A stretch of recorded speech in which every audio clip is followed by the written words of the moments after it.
Hi, welcome to another 5-minute edition. We're going to continue our series where we're talking about these 4 beers that we put together. They're barrel-aged products, hand bottled, bottle conditioned, waxed, hand labeled now as it ends up.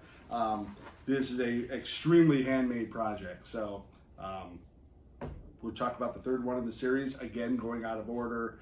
I think we did summer for our first, then spring, and now we're going to talk about harvest. And even though it's like hotter than hell outside, we're wearing our harvest colored stuff. Got to be for the theme. Anyway, harvest is again a mix. There were 9 beers total. This is the Lovabond base. Mm-hmm. So before we put any coffee or anything in the Lovabond, and Jack Boots and Kilt, which is our Scotch ale. So this one opened up with a nice little all bottle conditioned again, yeah. Which is good because it's a crapshoot. That's not actually true. It's actually science. You're able to measure the amount of CO2 that's already in the beer before it's conditioned, and then have a pretty good indicator of exactly how much yeast and how much sugar you're going to have to put in the beer to make it right. Surprisingly, we sort of know what we're doing around here. Great molasses on the nose. Mm-hmm. It's a little darker yet. Let's which I say guess makes the a lot color of sense. is so crazy compared to the first 2.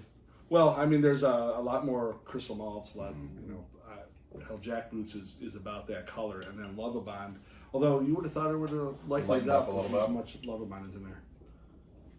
Again, this went down in January of 2020, and came out of the barrels in 2021. So about a year in the barrels, and another I don't know. It's probably total 3 months in stainless here.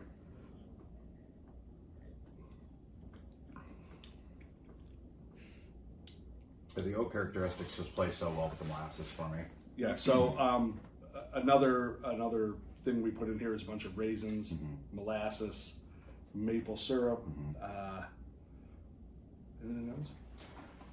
I believe that was it for this one. We put a lot of stuff in it. Yeah, this was definitely the most complex with the additions that we did, and I think it just really plays through on the body and the nose. It really comes through with some interesting, complex flavors. Yeah, you've been very vocal that spring is your favorite, but I think this might be my favorite. Yeah, and you're definitely not the only one here Although in the brewhouse to say that. I think I said that about Sommer too. Yeah. And Sommer's such a different beer. Yeah, it's a very different beer from all of these. I mean, with the Brett and everything that's in it, just it's a very fun one. I think this one's going to age very well. So if you buy the bottle now, in 2 years, open it up in the fall. I think it's going to be a very nice. They'll all age pretty well. Yeah. Spring, even though it's a really light beer, I think is going to mature in that bottle. Right. I did one many years ago, a saison that was bottle conditioned, was designed to go like a year. We opened up one. 20? Actually, we just opened up. We just opened up one 20 years later.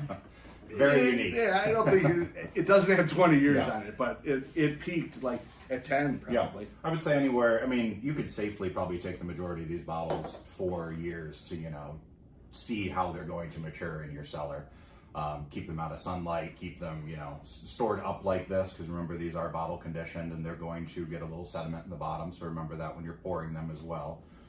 I don't know if I guess it's A little bit? Tiny bit. Yeah. Shouldn't be too noticeable for you. But I'm digging it. I think that's right on. Definitely a fan. Good beer. I'm hot. Yeah. It's definitely warm. But anyway, hey, cheers. Thanks for coming by, and we'll see you next week. Cheers.